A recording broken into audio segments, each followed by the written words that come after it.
Hello student, this time we have the last version of the poem A Slumber Did My Spirit Chill to focus on. We have discussed a lot about the poem for last few days, but I think today there is an important part to take into account, that is the structure of the poem. We know that structure is just a very significant aspect of composition of a poetic work. Here, the whole syndrome of poetic thought becomes apparent. It is why just we are always going to find out essential elements of literary device that the poet has used in the poem. In this poem too, we find that William Wordsworth has used lots of thoughts, lots of structures, just to give the formal aspect of the poem. First of all, we know that this is the poem on meditation of the loneliness and loss, because here the poet is losing Lucy when she dies, and here is a turning point in the thought process of the poet. Poet has never thought that this would happen, and he would face this kind of just loss and loneliness in his life.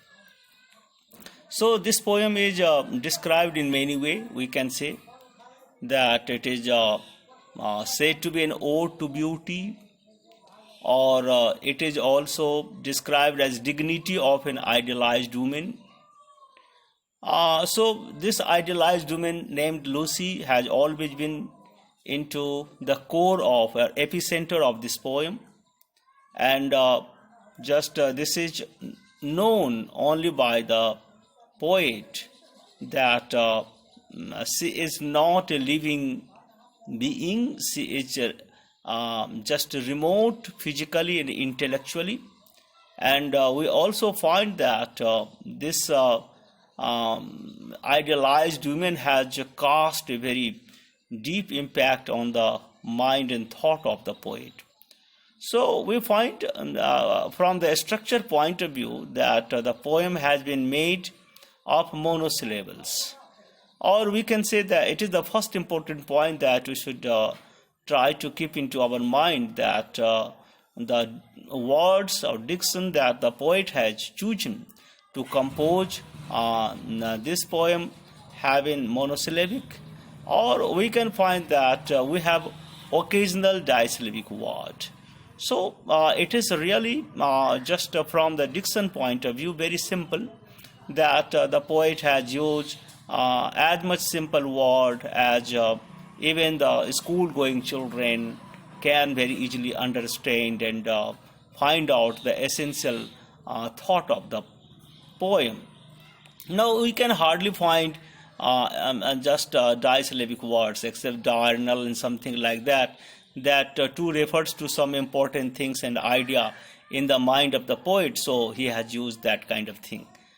Now further, we should also notice that diurnal is just adjectival form which is related to of the earth, relating to the earth or the movement of the earth. Or we also know that this is a scientific word, because this explains the very much scientific phenomena of the revolution of the earth, or just we find that it is all because of this revolution of the earth that so many changes take place on the earth itself. So we can say that this achieves just an astonishing power, and it brings out a cosmic dimension to Lucy's death. You know that from the very much natural being, Lucy becomes a cosmic being, all because of the part that she becomes the part of the cosmic system of the nature, that she has become the diurnal part of the nature, and see it's just very much moving with the movement of the earth. So, as this kind of movement or revolutionary movement of the earth is just going to bring out so many just changes just across the world, across the year on the earth. Naturally, now Lucy is capable of doing that kind of thing also. Now, we should try to describe the nature of the poem. We find that it is a lyrical one, that we can sing it as well.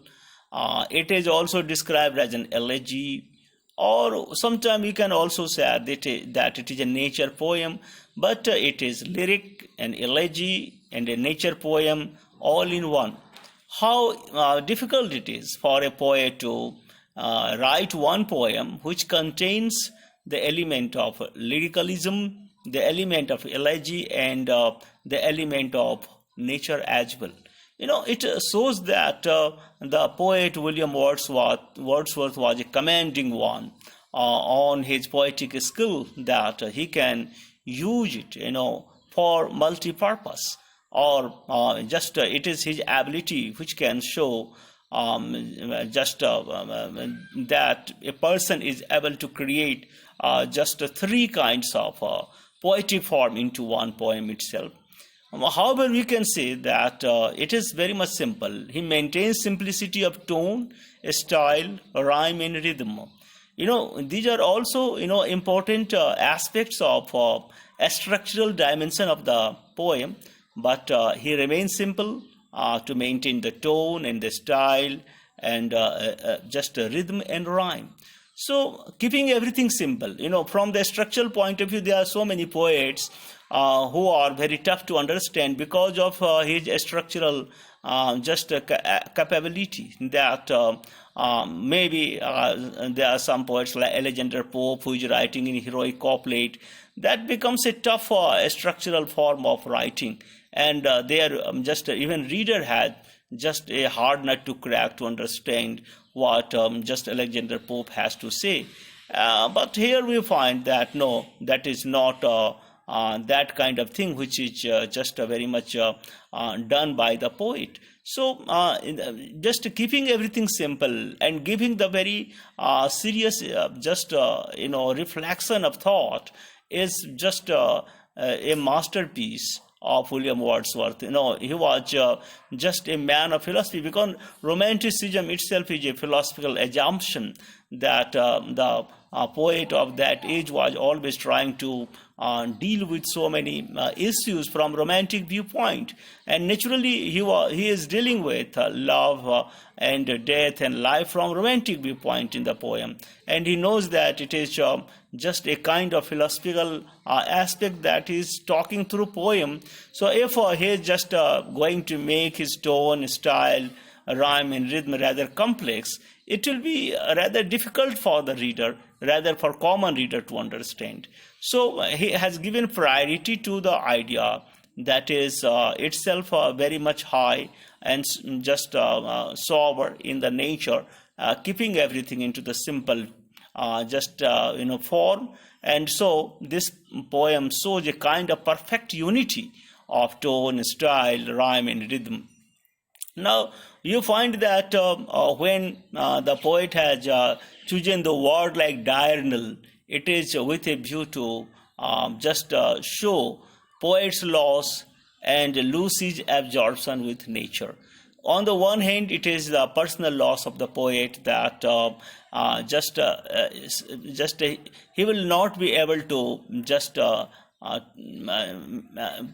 any kind of physical proximity, but he's just a little bit satisfied to know that Lucy is absorbed with nature, and she has become a more powerful entity than she has been while she was alive.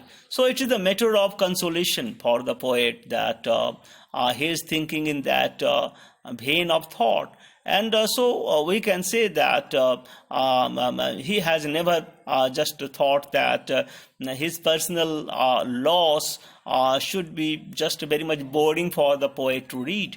It is why he has just thought of combination of sound and sense, because sense is very much associated with sound. And when you are talking about lyric, you find that sound is a very important just aspect to write a lyrical composition, because it is the sound that has a very great effect on our ear, and at the same time on our understanding of the idea. So the poet has actually just tried to maintain a combination of sound and sense. And it is just the poem, which is very simple and short.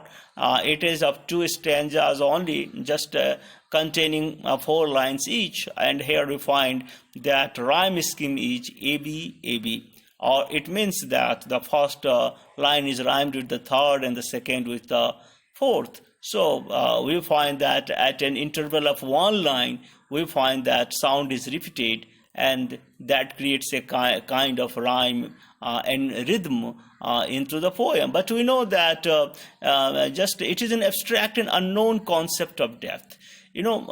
Talking about death has been just a very difficult work, not only for the poet but for also philosopher, because we simply cannot make it concretize, because it has itself been an abstract phenomenon, and to deal with the abstract phenomenon, just he has to conceptualize the idea of Lucy, because that becomes very easy for the person to understand what death is when he has just conceptualized the concept of idealized Lucy, and her death into the poem. And further, just he has extended his philosophy through the death of Lucy. He has just been successful in touching on the natural dimension of love and death. So, on the one hand, we find that the thought was very much abstract and unknown, but the method was very much simple. Method was so concrete. That abstract subject matter of death and love just has been very simply presented because of the idealization of the character like Lucy. So it is just an ambiguous idea, in the sense that death has been an ambiguous idea. There is no one interpretation that someone can make to explain death, and we cannot say that, okay, this is what the explanation is that is finally drawn about death. We have always been confused of the concept of death and its explanation, but emotionally he has touched upon death, and it has been very much easy for the reader to understand, applying his emotion also to understand the ambiguous idea of death and so on. So here we find that the poem is the very good example of simplicity, which has been juxtaposed image and irony. You can say just these two things have been juxtaposed to because you find that the image of rock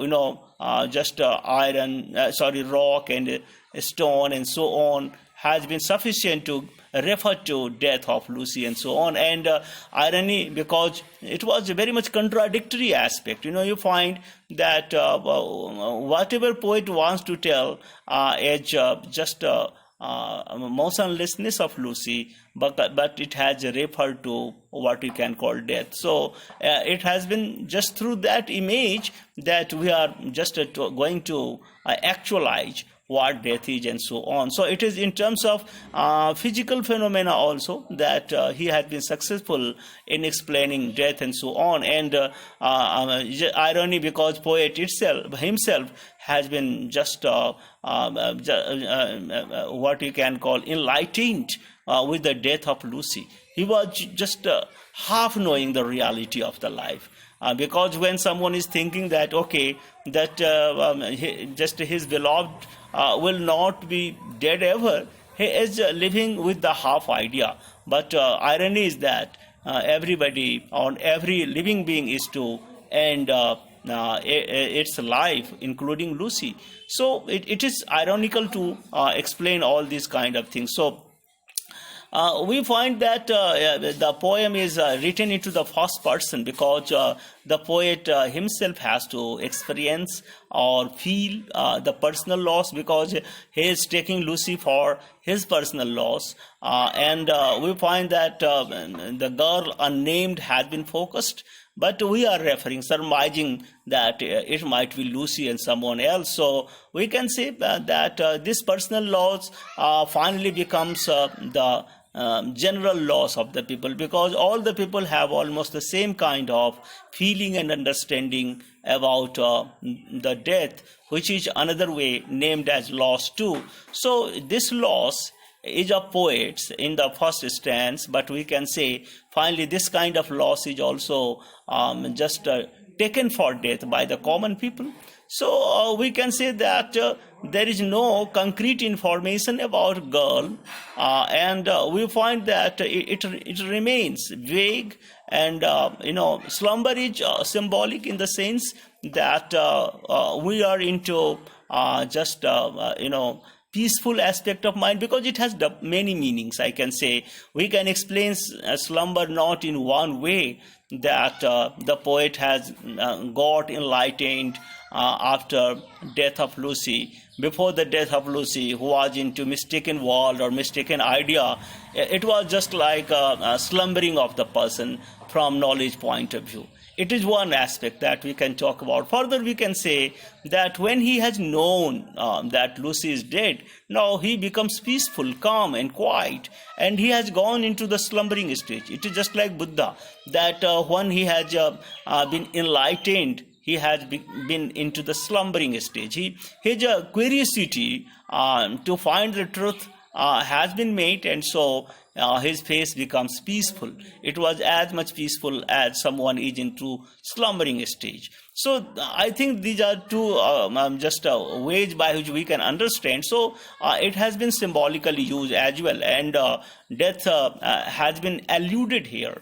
We have been talking for last just 2 or 3 lectures that no term like death has been used here that can say that Lucy is dead, but rather there are certain allusions to death, that there is no motion, there was no force. This itself indicates, or this is just a concretization of death. We can say that abstract idea of death has been concretized by the term no motion and no force. So this is what an illusion is, that makes the understanding of death easy for the person when we are thinking less as no motion, as no force, and so on. So reader is left to infer. There is a chance of inference. The poet thinks that it is not the duty of the poet to explain everything on the paper when he's writing poem. Most often we find that the poet is explaining everything, and there is no need of any mental exercise on the part of the reader. But in that way we can say that reader does not enjoy the pleasure of poetry reading, because when everything is served, then our mind does not create anything.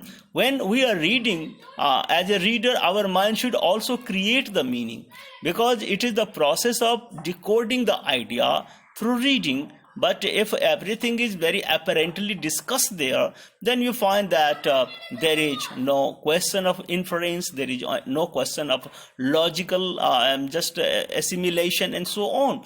So the poet has just left lots of work to be done by the reader also, and it is in terms of inference that the reader can do that very kind of thing. So just allusion is all to draw the conclusion through inference, and through that inference we are coming to the point that Lucy is dead now. So reader does not know when and how she died, and what kind of relationship was of the poet. It is just by just studying different words and different phenomena that we are making an inference about all these kind of things. It is why it has been amusing for the reader also, that he is very actively taking part into the understanding of the poem. So that is the very much approach that the poet has used here. And so we find that it remains very short in structure and language,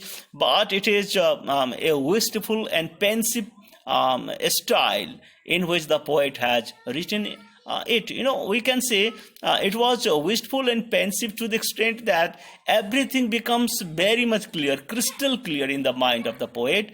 The poet has no vague idea because he has thought pensively, he has thought wistfully on the issue, and it is an exercise of thought. And so the poem becomes reflexive also, that he has, through allusion and other technique, explained love and death very clearly. And so we can say that this poem is to be divided in two parts, that it is written into the past tense also, it is written into the present tense also. We can say that poet is talking about the past incident and the present incident, and these two parts are not separately written.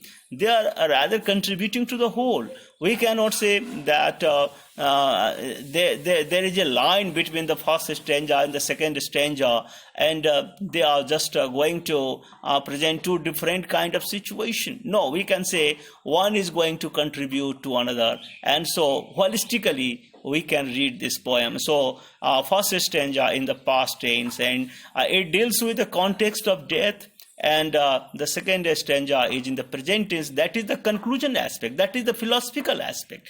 So there is no human fear simply means that on death we are fearful, and because the poet has no fear now, because he has come to know the death of Lucy, and so it is just the informative enough. Poet is giving the information about the just death of Lucy through different references, and when just we come to know that Lucy is dead, now it is the time to make it a natural phenomenon, or trying to create a kind of natural philosophy of death. So these are very much going to help each other to just make the idea complete. So there is no superfluous words, there is no lengthy phrase that the poet has used here. Rather, he remains very much simple in his approach, in his style, and we can say that he has used imagery too in the second stanza when he writes, "She rolled round in the earth's diurnal course with rocks and stones and trees." These seventh and eighth lines are really imagery, that how death is to be concretized, how death is to be philosophized. We can say that she is rolling, Lucy is rolling around the earth's diurnal course. Now she has become more vibrant, more forceful with nature. Now she is in rocks, she is in stones, she is in trees, she is in all natural things that which are all around us. So, it is what the vastness of personality of Lucy has become after death. So there is no question of lamentation for the poet, and it is in this way this imagery is going to light on the idea that death is not the end of everything. Death is the start of another natural world, another natural existence that the person gets after death. And so this is the rather very basic philosophy that the poet is trying to convey here. And so once again we can say, then when Lucy is dead, she becomes more alive, because she becomes the part of life of nature. When someone becomes the part of nature, just his and her dimension becomes larger. Then he was alive.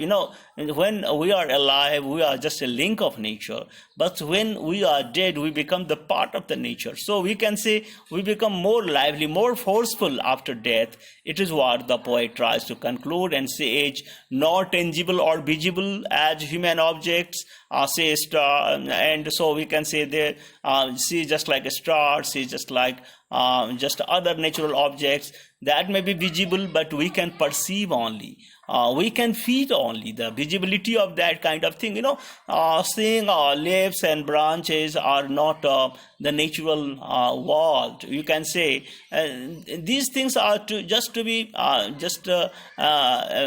assimilate very clearly, very closely, that it is something more than leaves. Tree is something more than leaves and branches. It is just the inner life of tree that we need seeing. And there Lucy lives. Lucy lives into the inner life of trees and rocks. And it is what he tries to say, that she is visible, but she remains invisible. We can see that nature is visible, but its inner life is invisible. So Lucy just had become the part of nature. So we can just say that she is in flower, she is in branch, but her existence becomes invisible. That we can feel that existence when we are very reflexively thinking about all these things, when we are very much closely feeling about all these things. So nature is to feel. Nature is to feel very closely. It is just not to watch nature. Whoever is observing nature very closely gets the pleasure of nature and value of nature. So the poet is in slumber, as if he lost his strength and action, because of Lucy's death. Maybe it is the third interpretation that is to be made, that with Lucy he has also been in slumber, that he has lost all his physical and physical actions, but mentally she is always living with Lucy. Lucy is always in her unconscious mind. So just in his slumber, he will always be talking to Lucy. And so Earth's movement is alive. So Lucy will be alive ever. Not only it is a mechanical movement that we can describe Earth's movement, it is to go on continuously and continuously. So nature has just amazing power. And so Lucy has also now an amazing power. And so Lucy has everything: beauty, charm, vitality, fresh life, freshness and gaiety. And nature too has everything. That is, nature has beauty, charm, vitality, and freshness and gaiety. So at this level also we can say that both are similar. She had been the source of joy and inspiration to the poet, never to die. We find that nature has been also source of the poet, and because Lucy had become the part of nature, so she has also become the source for the poet. And so she was darling of nature. She will always be living. She will never die with nature. So a slumber or deep or a state of unconsciousness sealed off his spirit. And now he is also feeling now. He is also reflexively thinking about her love and the inspiration that she is giving to the poet. So it is what the structural analysis is. Thank you for watching.